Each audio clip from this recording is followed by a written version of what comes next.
There we go. Let's make some adjustments here and there. And we should be all set. So yeah, hello everyone.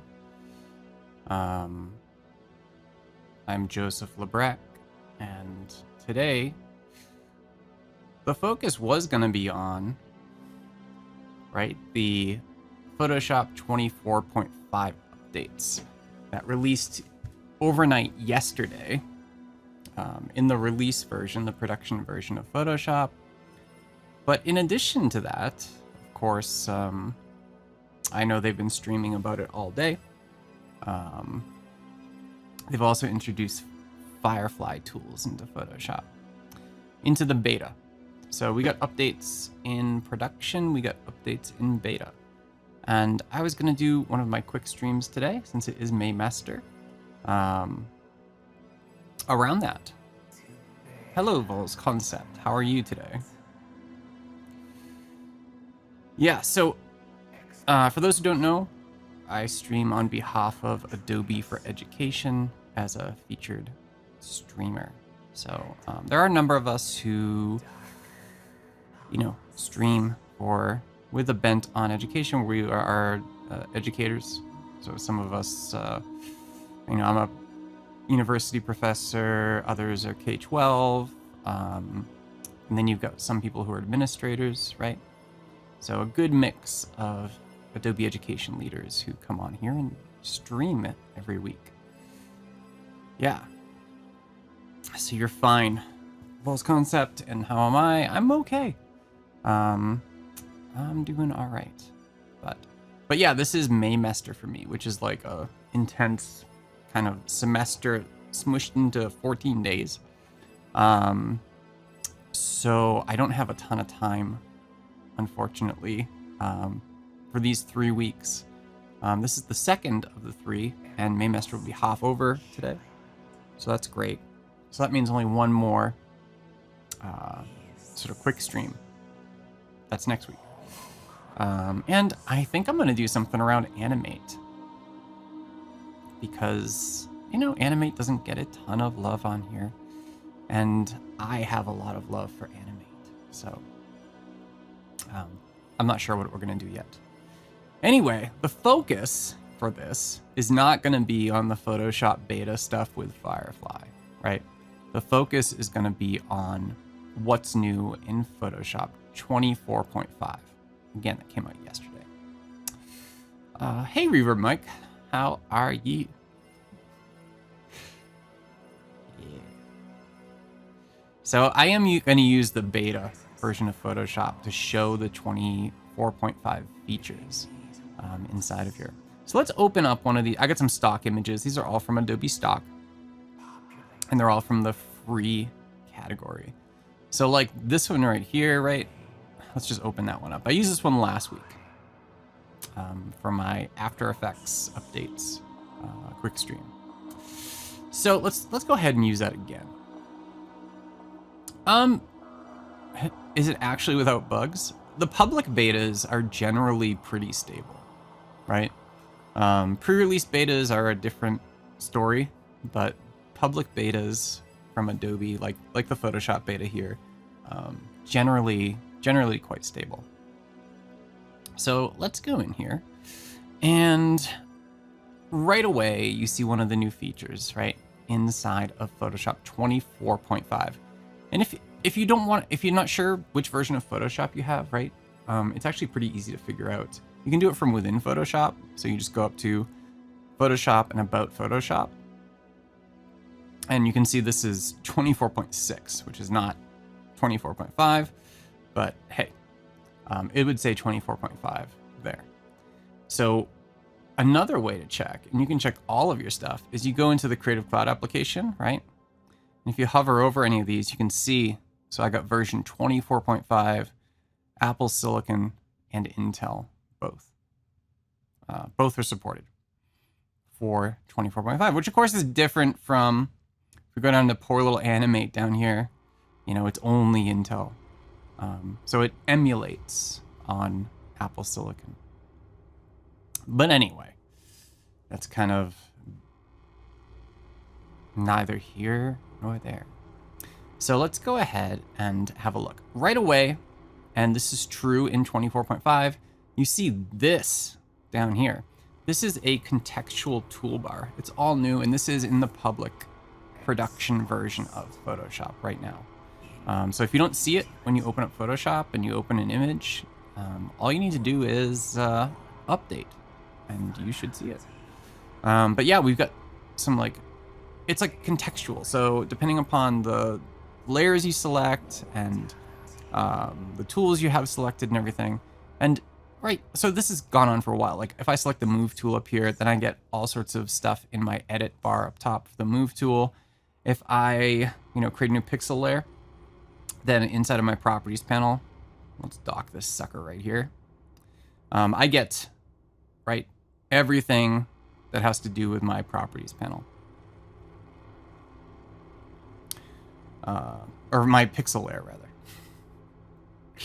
But yeah, so check that out. So we can choose select subject, we can choose remove background. So let's kind of see how these work.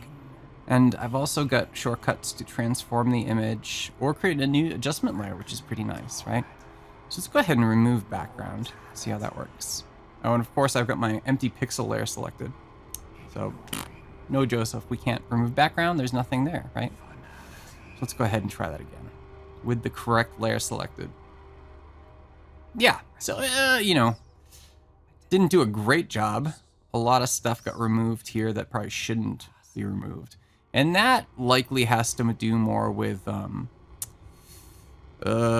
just because this particular photo is very washed out. Everything kind of looks similar together, right?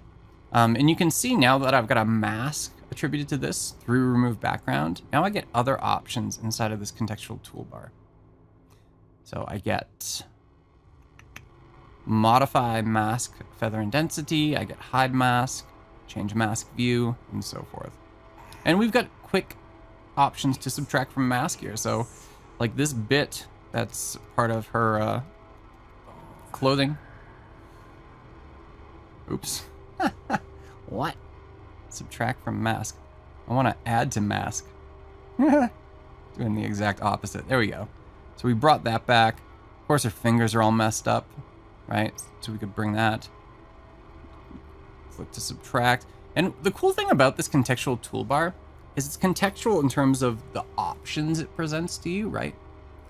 But it's also nice because it will float around. So it'll actually move around with your image.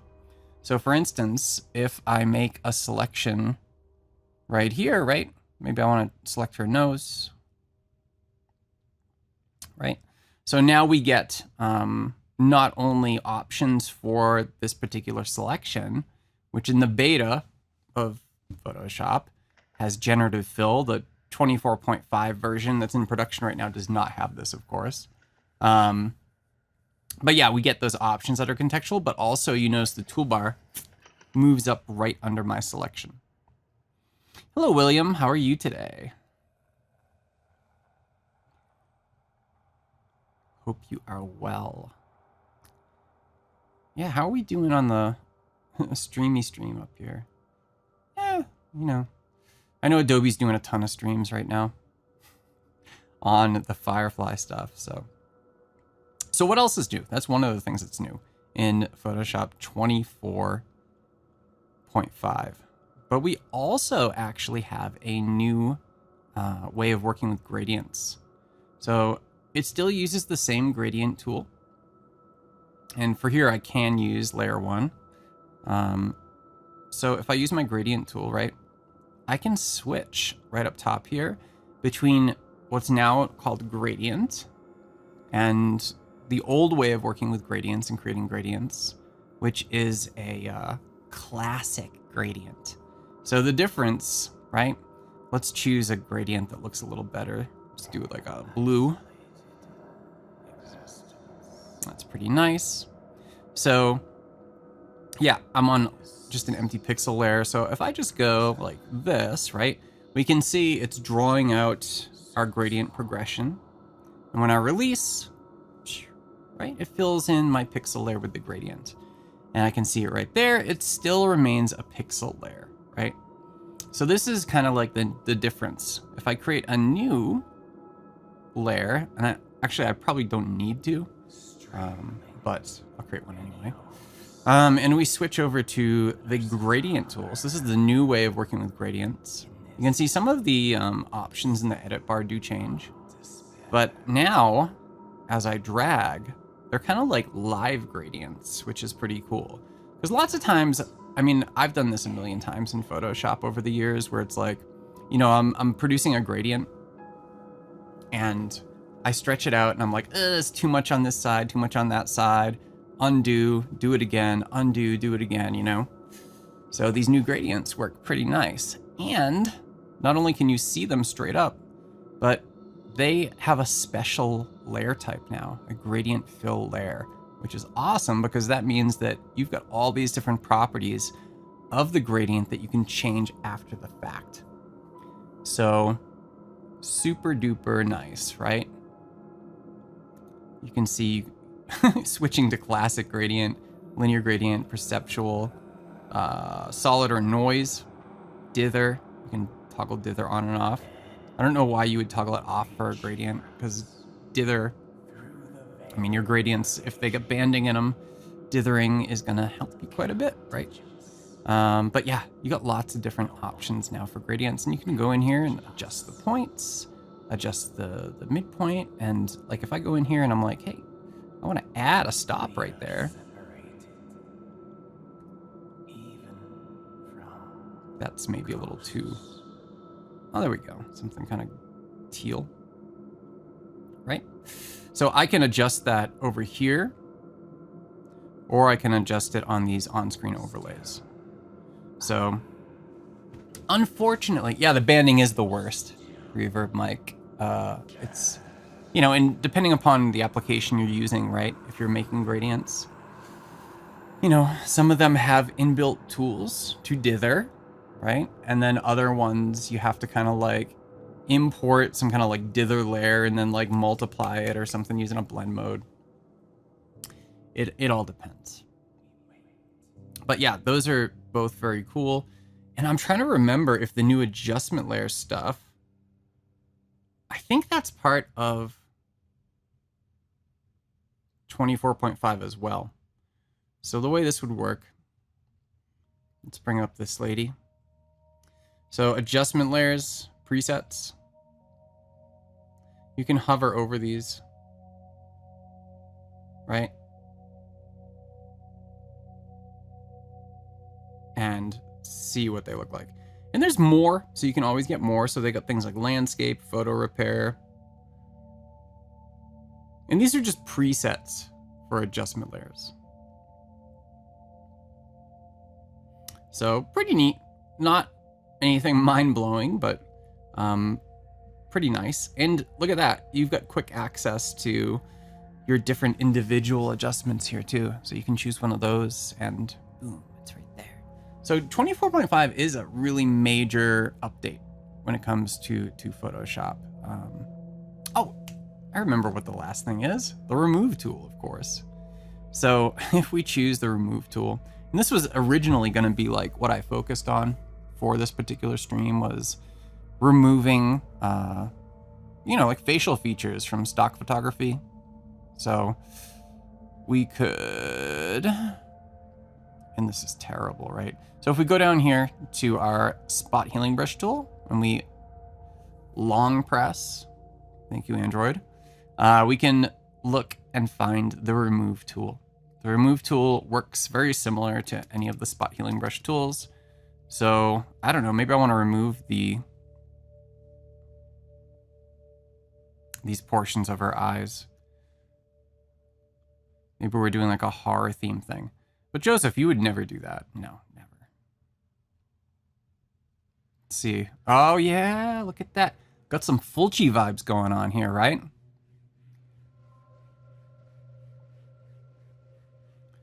I'm thinking, actually, it's funny. So this piece of stock photography, I just mentioned Fulci because of the eyes, right? So, so you know, in his film The Beyond, there's a character who is a red-haired girl like this, and it aligns perfectly, right? It aligns perfectly. Who in the chat, who in the live version of this has seen anything by Lucio Fulci? Especially The Beyond, or House by the Cemetery, City of the Living Dead, Zombie. If you haven't seen any of those, you should watch them. Very good. Italian, weird, like super surreal horror. But yeah, this is a common thing that kind of happens to people in some of his films. So yeah, so there's that. So that covers everything with the new version, production version of Photoshop. So 24.5. So what is new in the beta, right? And that's the stuff that everybody is on fire about today. And that has to do with a lot of the generative fill stuff. So they've taken Firefly, they've published generative fill, right, to Firefly. So you can use it as standalone, or they've also integrated into Photoshop beta. So like if I choose remove background here, or let's do select subject. So check that out. I can do generative fill, and I could change her to someone else. I don't know why I would do that. Invert selection. So it'll select everything other than her, which is this nice clean background. And then I can choose generative fill. So, you know, now it makes sense like why Adobe released this particular version of Photoshop 24.5 with the contextual taskbar, since that's being used so heavily for their Firefly stuff inside of the beta, right? We've got a real... Yeah, William knows zombie. Yeah, the scene with the shark and the zombie fighting in the Caribbean is very good. Yeah. But honestly, like one of my favorite things about his films, and a lot of films from that era, a lot of Italian films, are the dialogue and the overdubbing that's going on. It's just like so interesting. But by far though, House by the Cemetery is my favorite because it used to be my favorite as a child. So yeah, Reverb Mike, Lady Inherits an Old Hotel in New Orleans. Yeah, that's the Beyond. So exactly. And yeah. So let's see, generative AI. Let's do a generative fill. So you can describe something that you want to fill things in with, or you know, just click generate. So I'm gonna type something in. If we're going on this Fulci theme, I'm gonna say surreal, dark, otherworldly hellscape. How about a purgatorial hellscape? I know that's mixing two different things, but no, let's just, Joseph, keep it simple, man. All right, generate. So it might take a moment to generate this background, right? Because we have the background selected. Yeah, Reverb Mike mentions like the old Kung Fu movies. And I've like really dropped the ball on film over the past probably 20 years or so. Ooh, that's interesting. But yeah, that's one area that I do lack any real knowledge in, are like old Kung Fu movies. So yeah, it gives us some variations here. None of these look very Fulci-esque, but it's okay.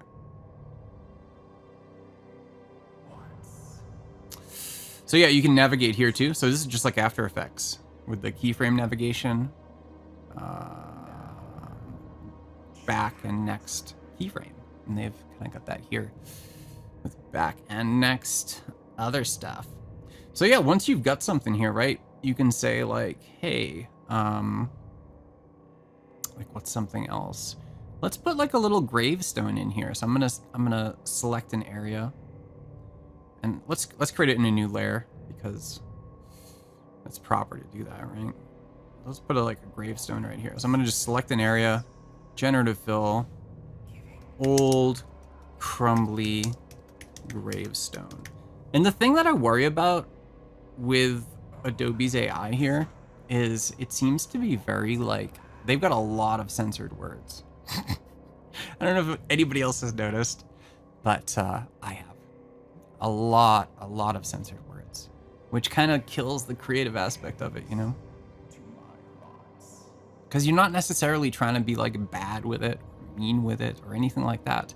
You just want to use certain words. There we go, look at that, pretty nice. We got 3 variations again. Hey, which one? Let's use this one. Actually, let's make this girl. Let's give her, see if we can turn her into a vampire. Right? So I'm gonna select her mouth, generative fill, vampire, lips, and fangs. Right?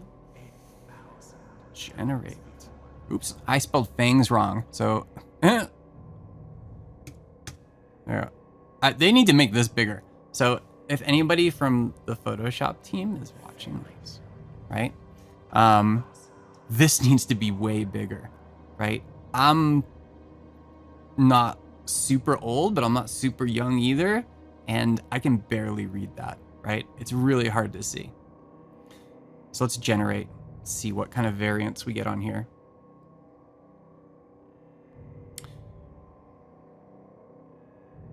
Yeah, I did.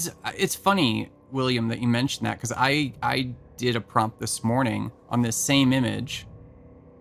I gave her a mustache. Oh God, that's awful.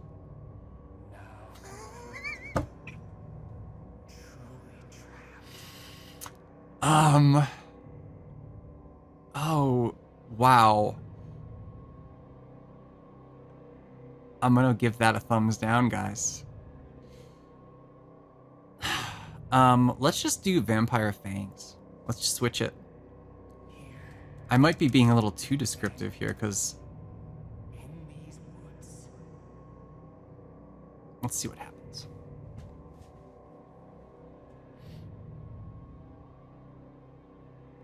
Yeah, there's some UI stuff you can make bigger. So like Illustrator. Oh gosh, what?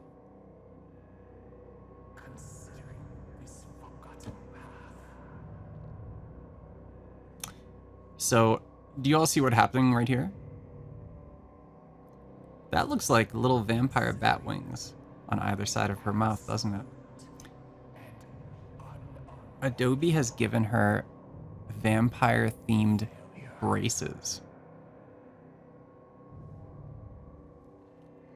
My gosh.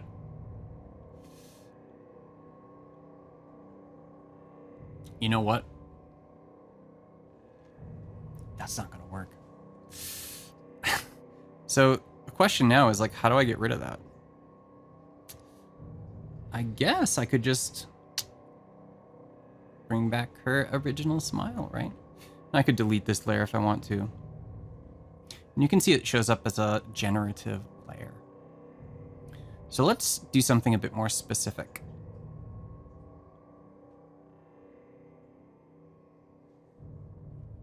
Oh, this is not, oh gosh. Let's start over.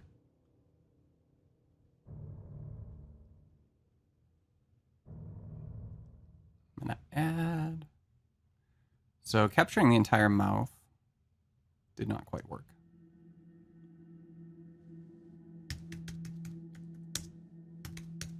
Maybe it doesn't know what fangs are. Maybe it should say teeth.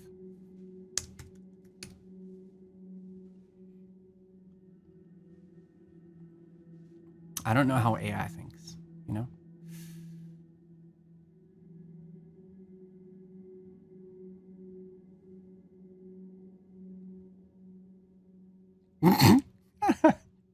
So this is... It's more workable. But, oh, look at those. Wow. They got barbs on them. All right, so... Let's see if we can shift this up a little bit. Kind of. But of course that removes her... Yeah, I don't know.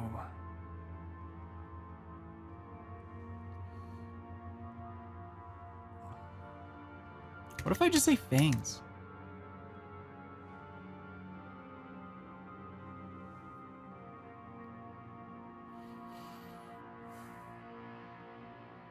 I might give up on this whole deal. I don't know. And it's funny because like the AI, right, seems to be very smart, but also like extremely stupid at the same time. And I mean, that's not just Adobe, right? That is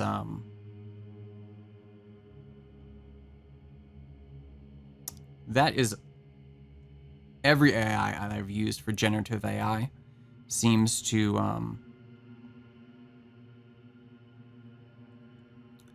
do this. Oh gosh.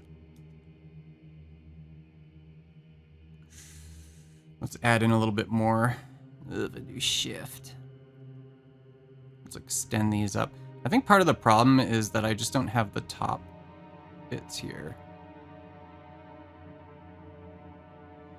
And it's funny, like at this point, thanks.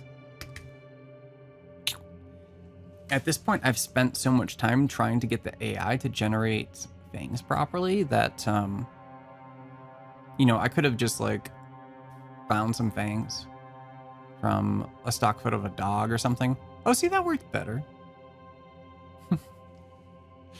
So yeah, I think part of it is, oh, there we go. Look at that. That's probably the best one.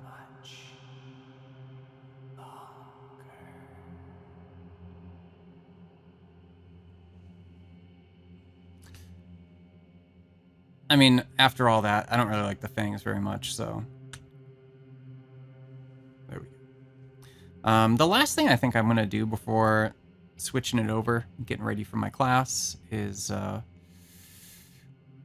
using a neural filter on her. So here she is, yeah. And let's go up to filter, neural filters, because remember, right, AI has been part of Photoshop for like 10 years. And neural filters are not that new, but I mean, they are new. They are more new than some other things, but we have harmonization. Let's download that filter. And that's gonna help kind of blend in